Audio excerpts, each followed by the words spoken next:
Chapitre 77. Mon voisin parti, je me sentis fort isolé dans cette grande salle. C'était certainement la seule connaissance que j'y eusse. Aussi je me redonnais tout entier au spectacle.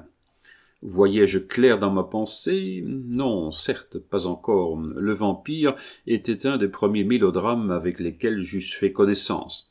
Le premier était Aradian Barberousse. Comment avais-je fait connaissance avec l'œuvre de messieurs Saint-Victor et Corse? C'est ce que j'ai oublié de dire à son lieu et place.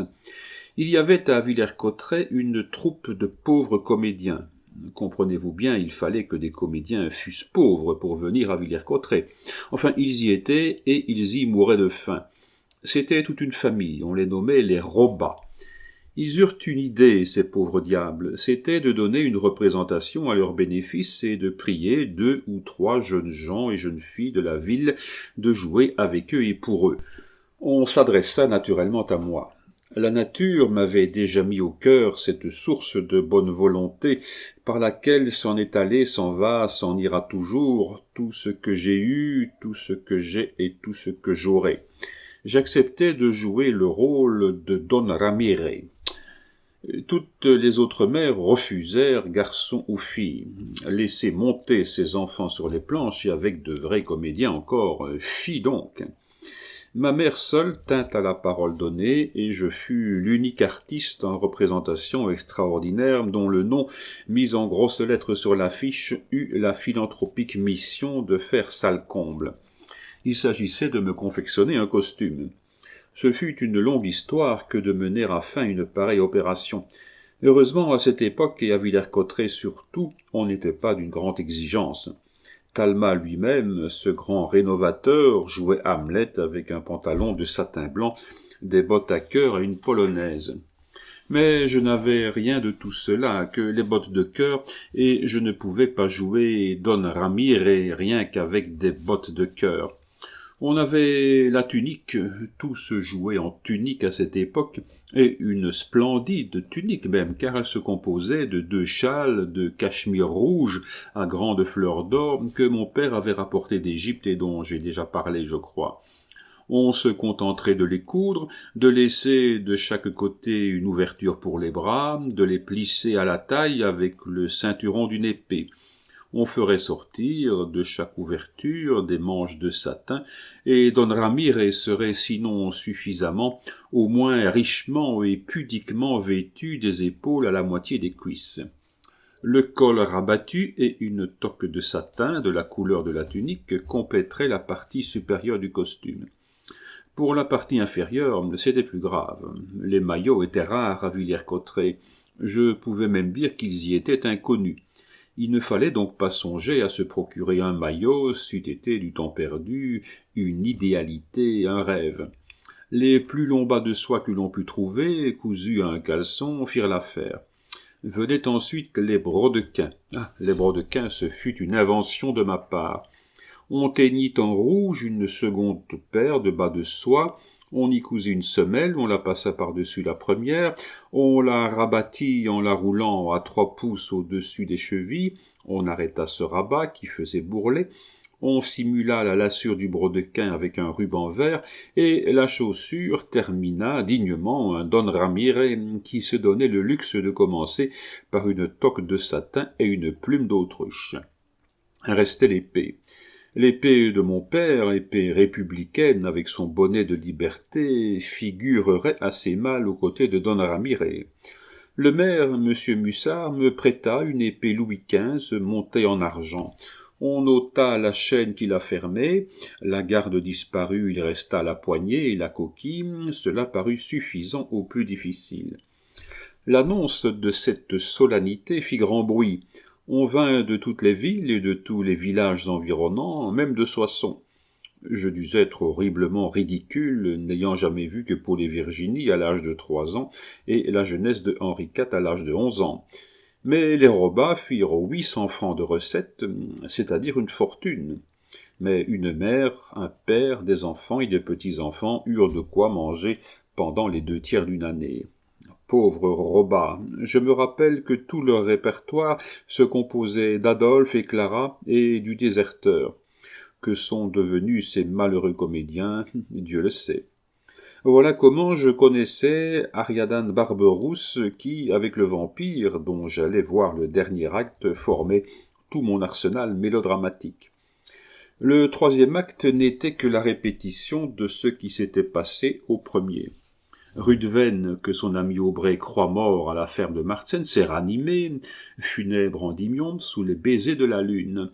Revenu au château, avant le frère de Malvina, il presse son mariage, et Aubray, à son retour, trouve la fiancée parée et la chapelle prête. Il approche de sa sœur pour lui apprendre cette terrible nouvelle de la mort de son fiancé, et le voyant pâle et troublé, Malvina s'écrie « Mon frère, le trouble où vous êtes, au nom du ciel, instruisez-moi de tout !»« Eh bien, rappelle ton courage, » dit Aubray. « Vous m'épouvantez, » dit Malvina.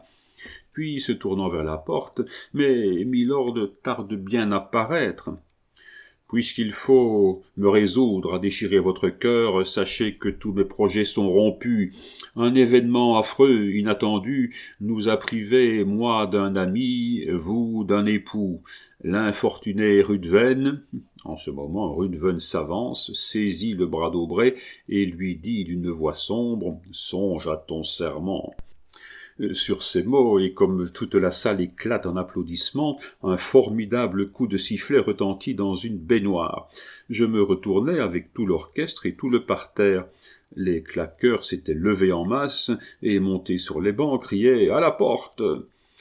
On pouvait, du milieu de la salle, voir se dresser cette formidable montagne, semblable à une énorme contrefaçon du Parnasse de M. Titon du Tillet qui est à la bibliothèque. Mais, enfermé dans sa baignoire, abrité derrière la grille de sa loge, comme derrière un infranchissable rempart, le siffleur continuait de siffler. Je ne sais pourquoi j'eus l'idée que c'était mon voisin qui se passait enfin la fantaisie dont il avait été tourmenté toute la soirée. Le spectacle était véritablement interrompu. Philippe, madame Dorval et Thérigny restaient en scène sans pouvoir parler. Les cris à la porte redoublaient. On prévint le commissaire de police. À force de fixer sur la loge, mes regards pénétrèrent à travers les barreaux et allèrent dans la pénombre poursuivre le malencontreux siffleur. C'était bien mon voisin le bibliomane. Le commissaire de police arriva. Malgré tout ce qu'il put dire, le siffleur fut expulsé de la salle et la pièce continua au milieu des trépignements et des bravos. Au reste, elle tirait à sa fin. Aubray, saisi par les domestiques de lord Ruthven, était emporté loin de Malvina, qui reste sans défense. Ruthven l'entraîne, une porte s'ouvre, c'est celle de la chapelle éclairée pour le mariage nocturne. Malvina hésite encore à contracter cette union hors de la présence de son frère, mais Ruthven devient de plus en plus pressant. Il faut que, dans quelques minutes, le sang d'une jeune fille l'ait rendu à la vie, ou sinon, comme le lui a prédit l'ange du mariage, il subira le néant. Tout à coup, Aubray, qui a échappé à ses gardiens, se présente à la chapelle, il arrête sa sœur, il la conjure de ne pas aller plus loin. Ruthven rappelle de nouveau à Aubray son serment. « Oui, dit Aubray, mais l'heure va sonner, mais je pourrai tout dire. »« Misérable, s'écrie Ruthven en tirant un poignard, si tu profères une parole... »« Tu ne l'auras que baignée dans mon sang, » s'écrie Aubray en redoublant de résistance. « Eh bien, vous périrez tous deux, dit Ruthven. Il va pour frapper Aubray. Une heure sonne, Malvina tombe évanouie dans les bras de Brigitte, le tonnerre gronde. « Le néant !» s'écrie Ruthven. Il laisse tomber son poignard et cherche à s'enfuir. Des ombres sortent de la terre et l'entraînent avec elles. L'ange exterminateur paraît dans un nuage, la foudre éclate et les ombres s'engloutissent avec Ruthven. Pluie de feu. Nous copions sur le manuscrit lui-même, comme on pense bien. Philippe fut rappelé. Quant à madame Dorval, son rôle était exécrable, personne ne songeait à la rappeler. Elle n'était engagée à la porte Saint-Martin que pour jouer les mauvais rôles. C'était mademoiselle Lévesque, l'artiste en vogue, qui jouait les bons. Quelques mots sur cette pauvre chère créature que je voyais pour la première fois et qui, 26 ans plus tard, devait mourir dans mes bras. Il est bon de marquer le point de départ des artistes éminents, grands comédiens ou grands poètes. C'est là surtout ce que l'on trouvera dans ces mémoires, en grande partie consacrés au développement de l'art en France pendant la moitié du XIXe siècle. Certes, les événements politiques, eux aussi, y tiendront leur place, mais la place seulement qu'ils doivent y tenir. Il est temps de mettre chaque chose en son lieu et place, et comme notre siècle est avant tout un siècle d'appréciation, il est bon d'apprécier les hommes et les choses. Mademoiselle Mars et Talma, ces deux grandes gloires artistiques de l'Empire et de la Restauration, vivront encore dans l'esprit du XXe et du XXIe siècle, quand on aura depuis longtemps oublié jusqu'au nom de ces comédiens politiques qu'on appelle des ministres et qui, du bout de leurs doigts dédaigneux, leur jetaient la subvention que chaque année la Chambre accordait comme une aumône à ces sublimes mendiants. Qui était ministre en Angleterre l'année où Shakespeare fit Othello? Qui était gonfalonier à Florence l'année où Dante écrivit son poème de l'enfer? Qui était ministre du roi Hiéron quand l'auteur de Prométhée vint lui demander un asile? Qui était archonte d'Athènes lorsque le divin Homère mourut dans l'une des sporades vers le milieu du Xe siècle avant Jésus-Christ?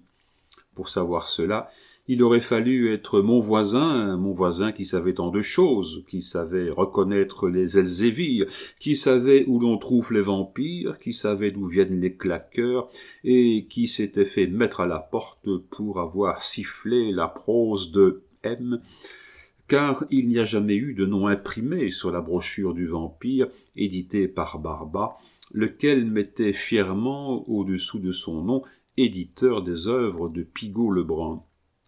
Revenons à Madame Allan Dorval, comme on l'appelait à cette époque-là. Au fur et à mesure que j'avancerai dans ma vie et que, en avançant, je heurterai du pied, du coude, du front, quelqu'un, homme ou femme, comédien littéraire ou comédien politique ayant eu un nom, je ferai pour ce personnage ce que je vais faire pour la pauvre Marie Dorval. Lorsqu'elle mourut, j'avais entrepris de lui élever un tombeau littéraire avec des feuilletons, tombeau sépulcral avec des pierres. Les pierres devaient être payées par les feuilletons, et je me plaisais à être l'architecte qui bâtit le double monument. Malheureusement, c'était au Constitutionnel que j'avais commencé à bâtir le monument littéraire. Au deuxième feuilleton, je parlais d'Antony et de l'ancien constitutionnel. La susceptibilité de M. Véron s'effaroucha, le monument littéraire en resta à sa première assise. Et comme le monument sépulcral ressortait du monument littéraire, le monument sépulcral ne fut jamais commencé. Un jour, nous reprendrons cette chose-là, avec beaucoup d'autres que nous avons été forcés d'interrompre, et nous achèverons, malgré le mauvais vouloir des hommes, grâce au bon vouloir de Dieu. L'âge des artistes est toujours une espèce de problème qui ne se résout qu'après leur mort. Je n'ai vraiment su l'âge de Dorval qu'à sa mort. Elle était née le jour des rois de l'année 1798. En 1823, quand j'avais 20 ans, elle en avait 25. Elle ne s'appelait pas Marie Dorval alors. Ces deux noms si doux à prononcer, qui semblent avoir dû toujours être les siens, ces deux noms n'étaient pas encore liés l'un à l'autre par la chaîne d'or du génie. Elle s'appelait Thomase Amélie Delaunay. Elle naquit tout à côté du théâtre de l'Orient. Ses premiers pas trébuchèrent sur les planches. Sa mère était artiste, elle jouait les premières chanteuses, Camille ou Le Souterrain était alors l'opéra comique en vogue. La petite fille fut bercée en scène par cette phrase que sa mère ne pouvait plus chanter que les larmes aux yeux. « Oh non, non, il n'est pas possible d'avoir un plus aimable enfant !» Dès qu'elle put parler, sa bouche balbutia la prose de Panard et de Collet, de Sedaine et de Favart. À 7 ans, elle passa dans ce qu'on appelle l'emploi des Betsy. Son grand air dans Sylvain était « Je ne sais pas si mon cœur aime ». Un peintre de l'Orient fit alors son portrait, c'était en 1808. En 1839, Madame Dorval retourna à Lorient, sa ville natale. Le lendemain d'un grand succès, elle vit entrer un vieillard à cheveux blancs qui venait lui aussi lui faire son offrande. Cette offrande était ce portrait d'enfant sur lequel un tiers de siècle avait passé et que ne reconnaissait plus la femme. Aujourd'hui, le peintre est mort, aujourd'hui, Madame Dorval est morte et ce portrait continue à sourire. Il était dans la chambre à coucher de Dorval, je le vis pour la première fois le jour où j'aidais à lui fermer les yeux. C'était une triste chose, je vous jure, que ce portrait d'enfant en face de ce lit de mort, que ce visage rose en face de ce visage livide. Combien de joie, d'espérance, de déceptions et de douleurs entre ce sourire juvénile et ce gisement d'agonie. À 12 ans, la petite Delaunay quittait l'Orient avec toute la troupe. Alors, c'était en 1810, les diligences ne sillonnaient pas la France en tous sens. Alors les chemins de fer ne comblaient pas encore les vallées, ne trouaient pas encore les montagnes. Il s'agissait d'aller à Strasbourg, c'est-à-dire de traverser la France de l'ouest à l'est. On se cotisa, on acheta une grande carriole d'osier, et l'on mit 6 semaines à aller de l'océan au Rhin. La troupe comique traversa Paris et s'arrêta 4 jours dans la capitale. C'était à l'époque de la grande réputation de Talma. Était-il possible de traverser Paris sans voir Talma? Pendant 3 jours, la mère et la fille économisèrent sur leur déjeuner et sur leur dîner, et le 4e jour, elles purent prendre 2 billets de seconde galerie. Talma jouait Hamlet. Comprenez-vous, vous qui avez connu Madame Dorval, ce que devait être, pour une organisation comme la sienne, que de voir jouer l'illustre acteur. Ce que c'était pour ce cœur, tout filial au commencement de sa vie, tout maternel à la fin, que d'entendre les sombres lamentations du prince danois, redemandant son père avec cette voix pleine de larmes que nous avons entendue à Talma. Aussi, à ces 3 vers, on remplace un ami, son épouse, une amante, mais un vertueux père est un bien précieux qu'on ne tient qu'une fois de la bonté des dieux. La jeune artiste, qui avec son génie voyait le comble de l'art et ressentait avec son âme le comble de la douleur, se rejeta en arrière, poussa un sanglot et s'évanouit. On l'emporta dans un cabinet, mais vainement la pièce continua, elle ne voulut pas rentrer. Ce ne fut que 10 ans plus tard qu'elle revit Talma. On continua la route, on arriva à Strasbourg. Cependant, peu à peu, mademoiselle Delaunay devint une grande personne. Alors elle changea d'emploi et joua les Dugazon. C'était une charmante jeune fille, pleine de malice et de cœur dans son jeu, disant admirablement bien la prose de M. Étienne, mais s'obstinant à chanter faux la musique de M. Nicolo. Pour une Dugazon, c'est un grand défaut que de dire juste et de chanter faux. Heureusement, Perrier, qui était en représentation à Strasbourg, donna à Madame Delaunay le conseil de faire abandonner l'opéra comique à sa fille et de la diriger vers la comédie. En vertu de ce conseil, la Dugazon devint une jeune amoureuse. Panard fut trahi pour Molière, l'artiste et le public s'en trouvèrent bien. De là datent les premiers succès de Madame Dorval. Hélas, de là datent aussi ses premières douleurs. Sa mère tomba malade d'une longue et cruelle maladie. Les services que Madame Delaunay rendait comme première chanteuse se trouvant affaiblis, les appointements se trouvèrent diminués. Alors la jeune fille redoubla d'efforts. Elle comprit que le talent était non seulement une affaire d'art, mais encore une chose de nécessité. Grâce à ces efforts, ses appointements furent portés de 80 francs à 100 francs. Il est vrai qu'en même temps, ceux de sa mère diminuaient de 300 francs à 150 francs, et de 150 francs tombaient à néant. À dater de ce jour commença pour la jeune fille cette vie de dévouement que continua la femme. Pendant 1 an, Amélie Delaunay fut tout pour sa mère, servante, garde-malade, consolatrice, puis au bout d'1 an, la mère mourut, et tous ses soins, toutes ses nuits de veille, toutes ses larmes versées furent perdues, excepté pour Dieu. Sa mère morte, la jeune fille se trouva seule au monde. Ce qu'elle fit pendant les 2 années qui suivirent la mort de sa mère, elle ne se le rappela jamais. Ses souvenirs s'étaient noyés dans ses douleurs. Seulement, on se remit en route. On était venu de Lorient à Strasbourg, on alla de Strasbourg à Bayonne. toujours dans cette même carriole d'osier avec ces mêmes chevaux qui appartenaient à la compagnie.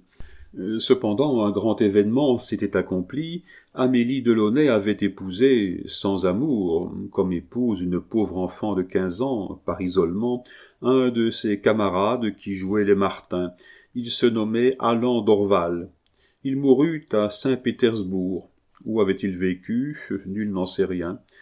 Ce mariage n'eut d'autre influence sur la vie de l'artiste que de lui donner le nom sous lequel elle a été connue. Son autre nom, celui de Marie, c'est nous qui le lui avons donné.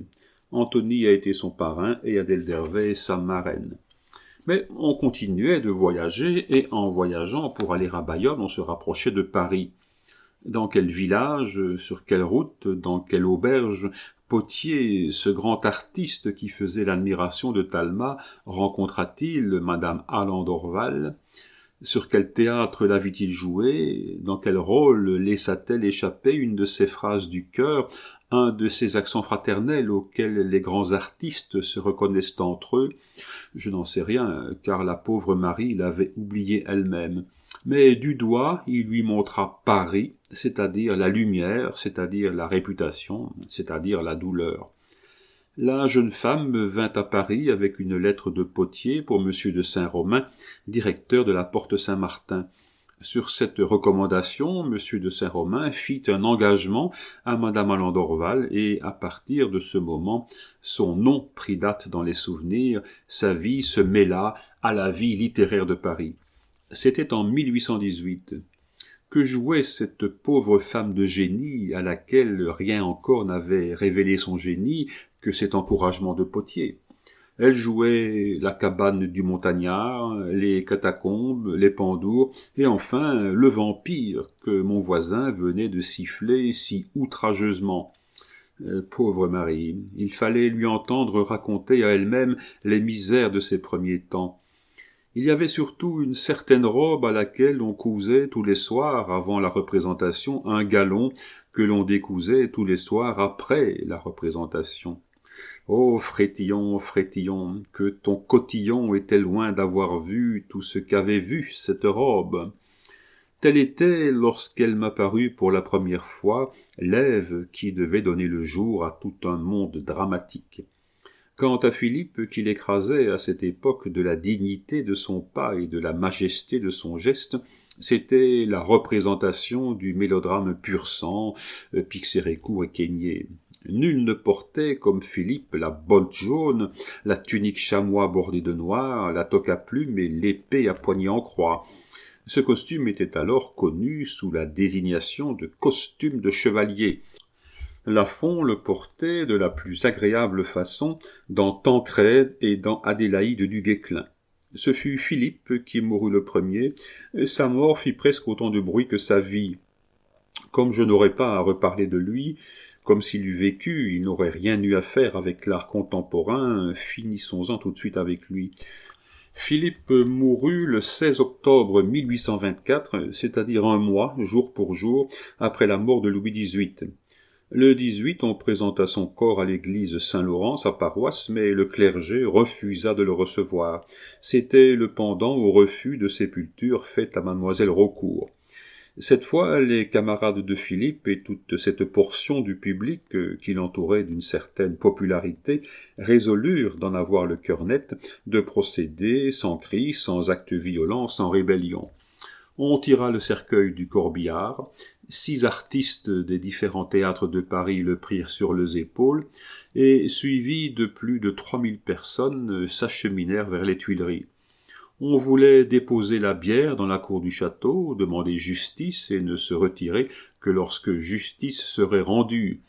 La résolution était d'autant plus grave qu'elle s'accomplissait avec recueillement et solennité. Le cortège suivait le boulevard et était arrivé à la hauteur de la rue Montmartre lorsqu'un escadron de gendarmes, débouchant au galop et sabre à la main, barra le boulevard dans toute sa longueur. Alors on délibéra autour du cercueil, et toujours avec le même calme et le même recueillement, on nomma 5 députés qui reçurent mission de se présenter aux Tuileries et de réclamer pour le corps du pauvre Philippe les prières de l'Église et la sépulture chrétienne. Les 5 députés étaient messieurs Étienne, Jourdan, Colombo, Ménessier et Crosnier. Charles X refusa de les recevoir et les renvoya à M. de Corbière, ministre de l'Intérieur. M. de Corbière, fort brutal de sa nature, répondit rudement que le clergé avait ses lois, qu'il ne lui était pas permis à lui de transgresser, bien qu'il fût chargé de la police du royaume. Les 5 députés rapportèrent cette réponse aux 3000 Parisiens campés sur les boulevards autour du cercueil qui réclamait la sépulture. Les porteurs reprirent alors le corps sur leurs épaules et continuèrent avec lui le chemin du Père-Lachaise. Force resta à l'autorité, comme on dit. Seulement, c'est avec de pareils triomphes que l'autorité se suicide. Encore une bataille comme celle-là, disait Pyrrhus après la bataille d'Héraclée, et nous sommes perdus. À partir de ce moment, les paroles libérales de Charles X, à son avènement au trône, furent pesées à leur juste valeur. Et qui dit qu'un des nuages qui occasionnèrent la tempête du 27 juillet 1830 ne s'était pas formé le 18 octobre 1824.